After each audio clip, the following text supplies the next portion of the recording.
The Speaker recognizes Representative Proctor for a motion to adopt the Conference Committee report on House Bill 2569.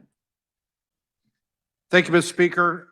House Bill 2569 requires that any election law challenge in the state of Kansas be heard in Shawnee County courts. The issue being that currently we have a problem with some litigants court shopping, trying to find a court that they feel will be more favorable to their case.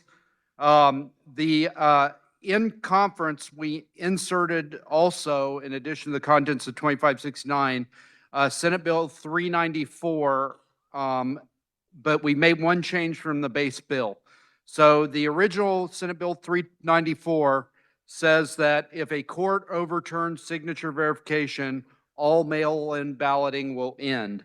The version that we inserted in this bill says that if a court overturns signature verification, no excuse mail-in balloting will end. So if you have somebody who's disabled or is going to be out of the county on election day, they can still get a mail-in ballot and vote, but it will end just no excuse mail-in balloting where anybody can mail-in vote without a reason.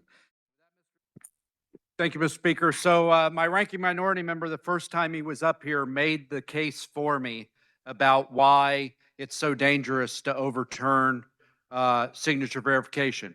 We only have 250 people whose signatures did not match the signature on the ballot, and they weren't able to cure that ballot before Election Day. That means that the 99.995% of people who mailed in a ballot, their signature matched the signature on file, which means we know that voter touched that ballot before it got turned in. That's what signature verification is for. It is integral to mail-in voting, to make mail-in voting just as secure as voting in person early or voting in person on Election Day. We have to make sure that that voter is the person that voted the ballot. And if we can't, then we need to curtail mail-in voting. That's all this bill does.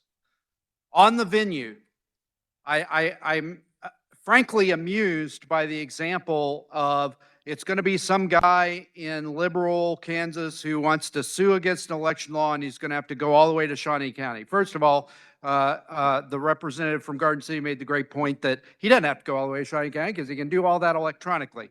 But the election law challenges that we're having in our courts right now are not the guy in liberal who just doesn't like signature verification or doesn't like whatever.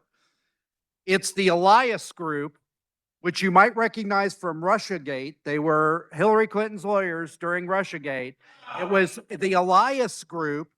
It's the Elias Group that is suing us on all of these cases. Representative, members will maintain decorum while the member is speaking. You're making from the well. point for me.